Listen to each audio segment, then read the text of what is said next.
Okay, number 14, a diver descends 20 feet, descends means negative, in water from the boat at the surface of a lake. He then rose, when we say rose, that's positive 12 feet, and descends. When we say descends, that's negative, another 18 feet. At this point, what is its depth in water? Okay, so when we say descends, okay, descends 20 feet, that's negative 20. And next is rose 12, that's positive 12. And then descends 18, that's negative 18. So if you notice, there are three numbers. This 20 is descends, and this 18 is descends, and this is rose. Now, the technique in solving these numbers is you are to combine first all the descents. So descends 20 combined to descends 18, the answer is descends 38. Descends 38, okay, plus or positive or rose 12. Okay, there are two numbers already.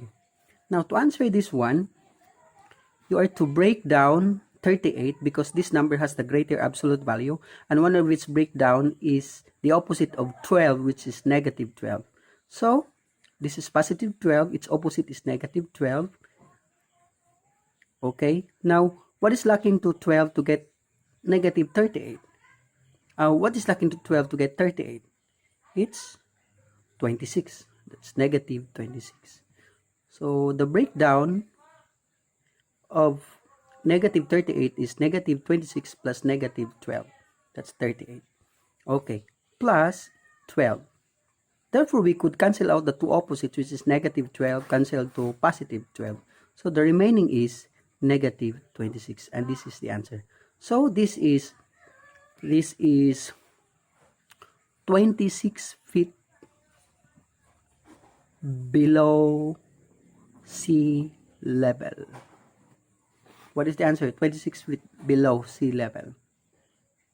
This is the depth, so that's letter C. Okay, number 15. So number 15, in a test of 5, positive 5 marks are given for every correct answer, and negative 2 marks are given for every incorrect answers, and 0 for answer not attempted. Ram gets 3 correct, and every correct is 5 points, so therefore, he got 15 points. 15 points for Ram. But he had 4 incorrect. So, and this 4 incorrect is equivalent to, times negative 2, is equivalent to 8 points wrong answer. Wrong. And 5 correct. Out of 7 questions he attended. What is his score? We have correct is positive, wrong is negative. So 15 minus 8, the answer is 7. Where is 7?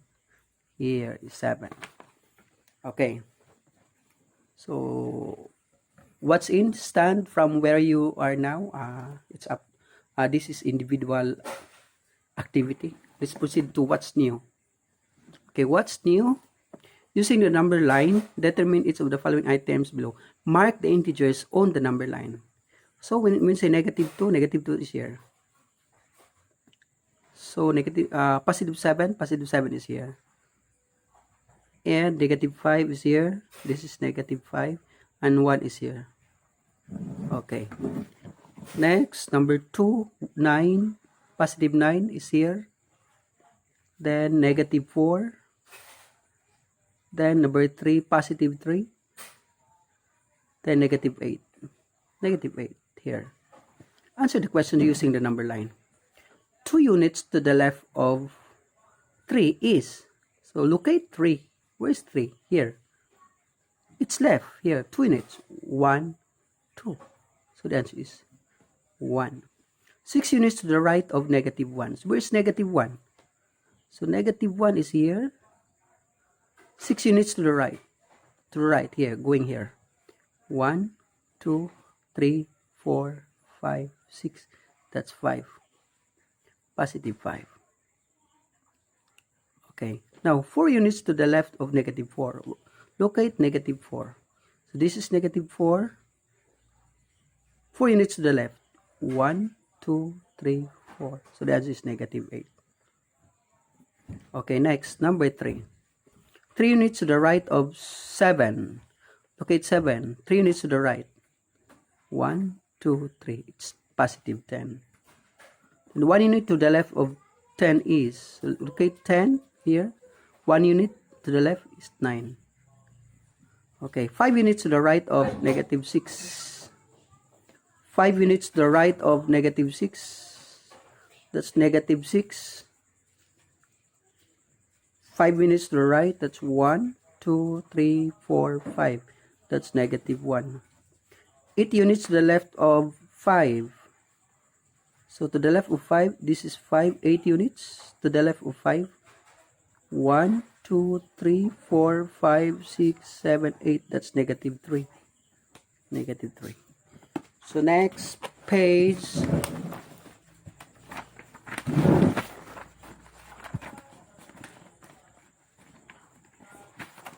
Okay. Directions. Use the number line to find the sum. Okay. 4, this is the reference for added by negative 5 or left of, added by left of 4. 5 units to the left of 4. 1, 2, 3, 4, 5. The answer is negative 1. Okay. The negative 7 plus 2. Your reference is negative 7. Then added by 2 to its right. Right. 1, 2. So the answer is negative 5. Now, here. Negative 3 plus negative 4. So, your reference is negative 3. Here is negative 3. Added by negative 4. Negative is left. Added by 4 units to the left of negative 3. That's 1, 2, 3, 4. The answer is negative 7. Here. Positive 1. 1 plus 7. Locate 1. Added by 7 to the right. 1, 2, 3, 4, 5, 6, 7. So the answer is 8. Okay, here. 3 plus negative 12. Now, 3 is your reference. Then, added by negative 12. Added by 12 units to the left. Negative means left. 1, 2, 3, 4, 5, 6, 7, 8, 9, 10, 11, 12. That's negative 9 is the answer. Okay, now next, letter B. Direction, simplify each of the expression below according to the correct order of operations. You should treat absolute value like an expression in a parenthesis. That means simplify the absolute value first. Okay, let's proceed. Okay, now here. 4 plus 2 is 6. 6. Absolute value of 6 minus 4. And the absolute value of 6 is 6. Positive 6. Minus 4, the answer is 2. Here, absolute value, number 2. Absolute value of 8 plus 2, that's absolute value of 10 plus 4. And the absolute value of every number is always positive. The answer is always positive. That's 10 plus 4. The answer is 14. Now, here, absolute value of 9 minus 6. That's absolute value of 3 minus 2. And the absolute value of 3 is positive. That's 3 minus 2 is 1. Next, number 4. Absolute value of 9 plus 3, that's 12. Absolute value of 12 plus absolute value of 8 plus 3, that's absolute value of 11. And this absolute value of 12 is 12 plus absolute value of 11 is 11. The answer of absolute value is always positive. So the answer is 23. Okay, here. Next. Absolute value of 9 minus 5. That's absolute value of 4. Plus absolute value of 5 plus 4. That's absolute value of 9. Is equal to. So absolute value of 4. That's 4. Plus absolute value of 9. That's 9 equals 13. So the answer is 13. Here. Absolute value of 8 minus 4. That's 4. Absolute value of 4. Minus absolute value of 5 minus 1. That's 4 still. Okay, absolute value of 4 is 4 minus absolute value of 4 is 4 equals 0. Here, number 7. Okay, number 7. 9 plus 5 is 14, absolute value of 14, plus 1 plus 3, absolute value of 1 plus 3 is 4, equals, absolute value of 14, that's 14, plus absolute value of 4, that's 4, so 14 plus 4 is 18, that's 18. Now next, absolute value of 9 plus 3, that's 12, absolute value of 12, plus absolute value of 8 plus 3, that's 11, minus 6. So we have absolute value of 12, that's 12, plus 11, minus 6. So 12 and 11, they are the same. Maybe they are deposit, or shall we say, okay, they are all going to the right. That's 12. They are the same. You combine this one, that's 23 minus 6. What is 23 minus 6? That's 17. Okay, the answer is 17. Now here, 8 plus absolute value of 9 plus 3, that's absolute value of 12, plus absolute value 8 plus 3, that's 11. Okay, so 8 plus absolute value of 12, it's positive, always positive. 12 plus absolute value of 11, that's 11. So 8 plus 12, that's 20, plus 11, that's 31. So answer is 31. Okay, now the next one, these are all readings. You are to read all of this about absolute value. Okay. The next page. So this is all about reading. Read independently. Next. So here. Dependent activity 1. State the opposite of which number shown. So negative 5 opposite is positive 5. Positive 55, its opposite is negative 55. Positive 1,558, its opposite is negative 1,558. Here, negative 449, its opposite is positive 449. Positive 998, its opposite is negative 998. Negative 380, its opposite is positive 380. Here, number 11. State the absolute value of its number. Absolute value of negative 8 is 8. It's always, the answer is always positive. Absolute value of 129, the answer is 129.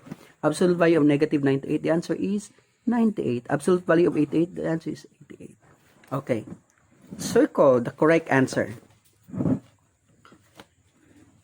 So which is greater? Which is greater, negative 8 or absolute value of 3? So the absolute value of 3 is greater, because positive numbers is always greater than negative numbers. Which is least, negative 9 or opposite of 9? So which is least is opposite of 9, because when you see opposite of 9, this refers to negative 9, and the answer of negative 9 is positive 9. So 9 is greater than negative 9. So this is the least. Which is least? 12 less than 0.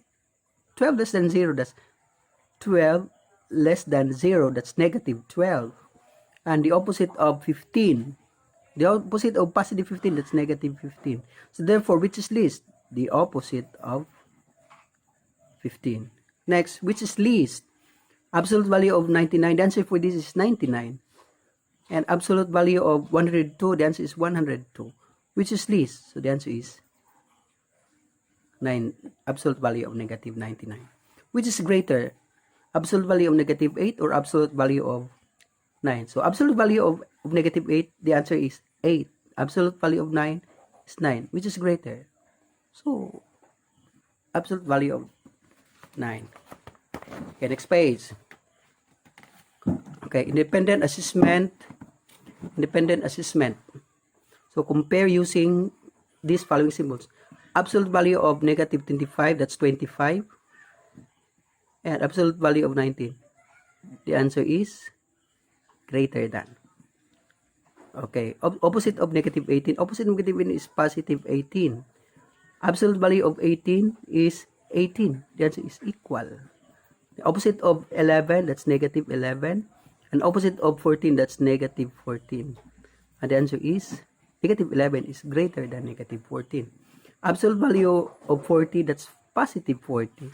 And absolute value of negative 85, that's 85. So This is less than, 40 is less than 85. Next is absolute value of negative 125. That's 125, positive. Opposite of 125, opposite is negative 125. So, greater than. So, answer the question using the number line. Answer the question using the number line. 3 units to the left of 5. So, here 5. 3 units. 1, 2, 3. That's 2. No, it's 2. Positive 2. Okay. 5 units to the right of negative 2. So, where is negative 2? 5 units to the right. 1, 2, 3, 4, 5. It's positive 3. Next, 8 units. Units to the left of 6. This have 6 here. 8 units. 1, 2, 3, 4, 5, 6, 7, 8. That's negative 2. Okay. 9 units to the left of 4. 4, 9 units to the left. 1, 2, 3, 4, 5, 6, 7, 8, 9. Negative 5. Okay.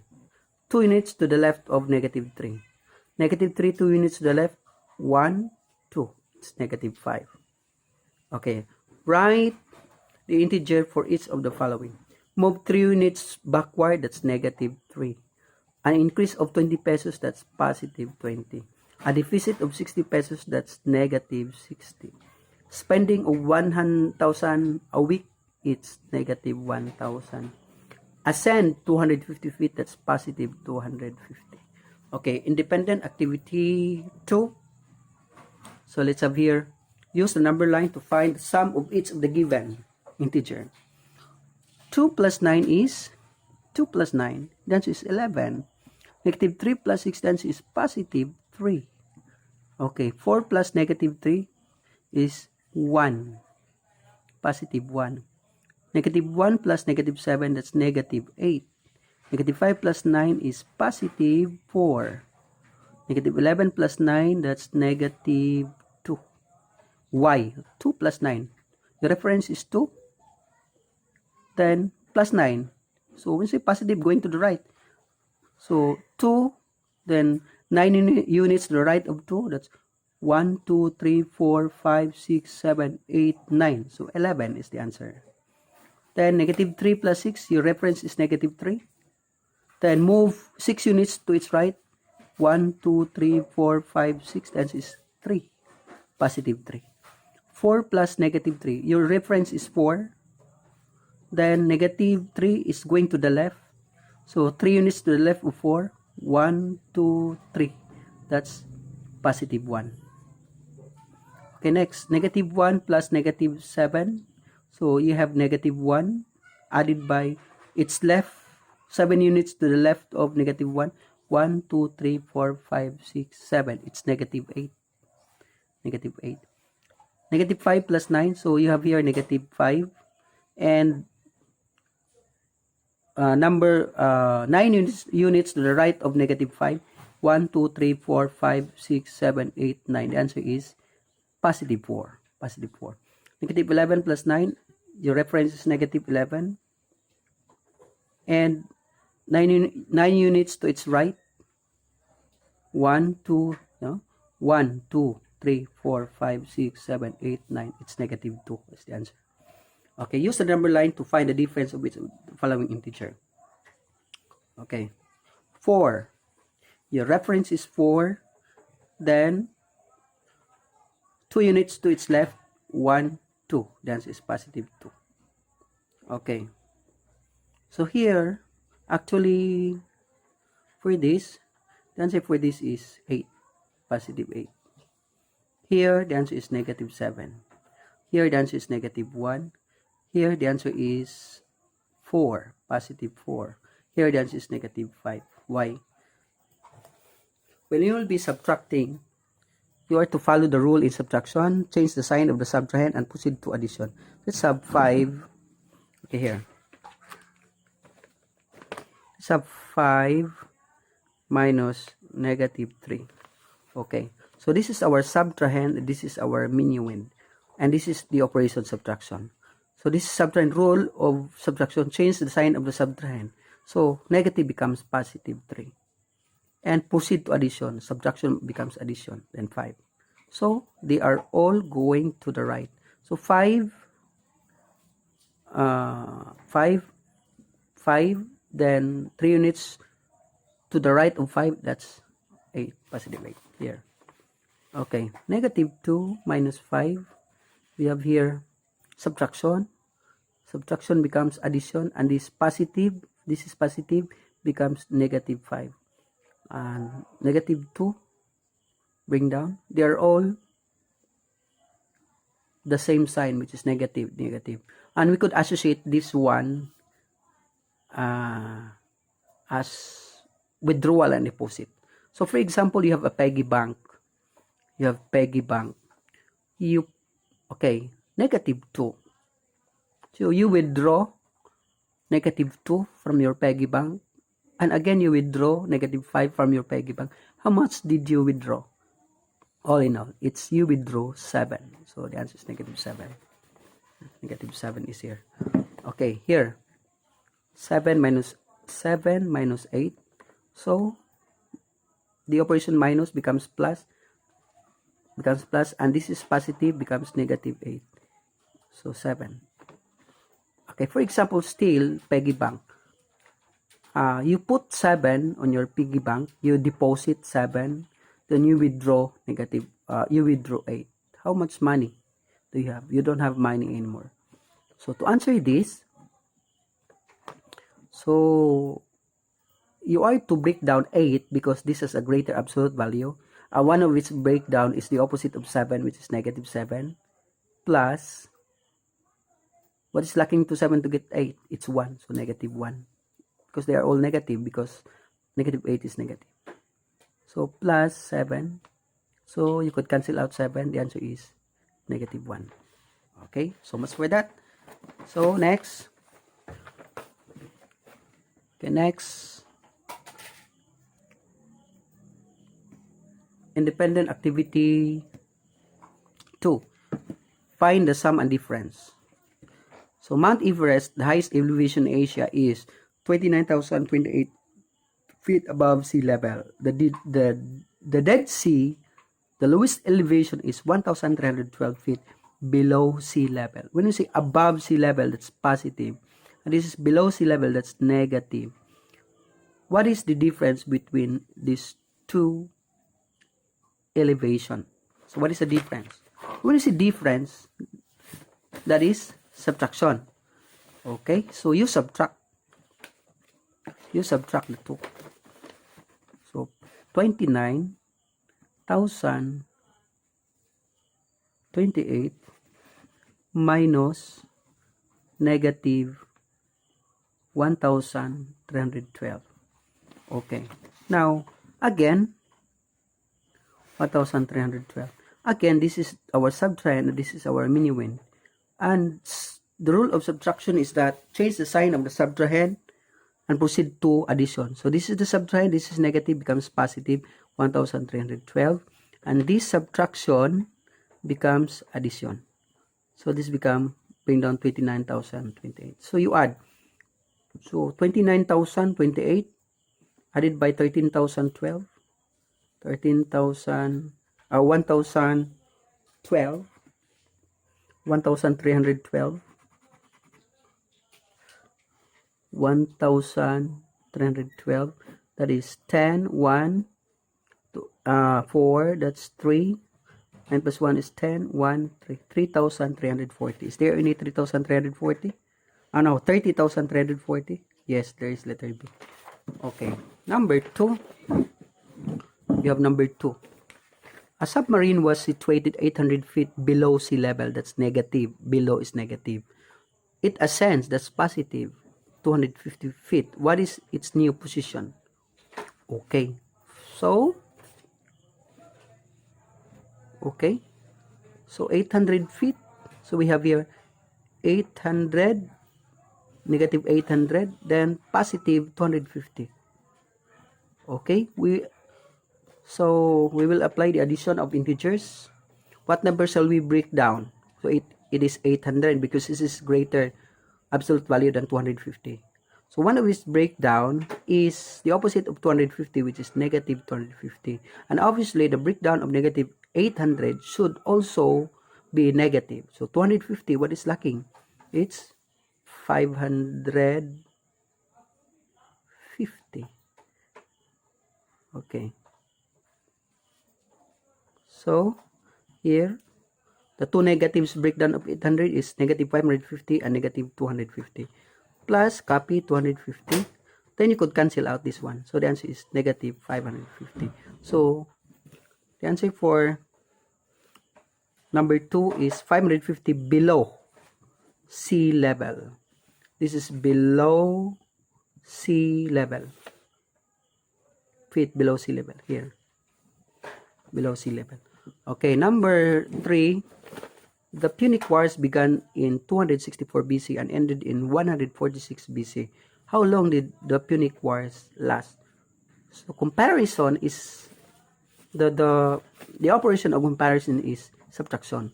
So 264 minus 146 minus 146. This is 4 minus 6. You have this is 5, this is 14, and this is 8. This is 118 years. Okay. How long did the Punic Wars last? There's no BC. It's 118 years because we're talking of how long. A submarine was situated 400 feet below sea level. Below means negative. And this is negative. And if it descends 300 feet, descends means negative 300 feet. What is its new position? So, you have negative 450. Then again, descends negative 300. What is its position? So, okay, descends. The answer is negative 750. So, it's 750 below sea level. So, when you perform the operation for this, that's negative becomes positive. This positive 300 becomes negative 300. So if we associate this one into deposit and withdraw, this negative is a withdrawal and this 300 is a withdrawal. So a withdrawal of 450 added by a withdrawal of 300, the answer is a withdrawal of 750. So that's 750. Negative 750 or 750 feet below sea level, and that's letter D. Okay, number 5. Number 5, metal mercury at room temperature is a liquid. Its melting point is negative 300 and negative 39 degrees Celsius. What freezing point of alcohol is? The freezing point of alcohol is negative 114 degrees Celsius. How much warmer is the melting point of mercury than the freezing point of alcohol? Okay. When we say comparison, you are getting the difference. So, you will subtract. So, negative 39 minus negative 114. So, when you subtract these two, again, the rule of subtraction is change the sign of the subtrahend and proceed to addition. So, this minus becomes plus, and this negative becomes positive 114. Okay, and this is negative 39. Now, what number we will break down? So, obviously, it's positive 114 because this number has the greater absolute value. And its breakdown is all positive also. So, that's positive 39 plus, okay, positive 39 plus, how much? 114, 39, that's 0, 14, 5, 0, 10, 75. That's positive 75. Okay. And this is negative 39 plus. Bring down. So, cancel. The answer is positive 75. Positive 75 is letter C, degrees Celsius. So, it's warmer by 75 degrees Celsius.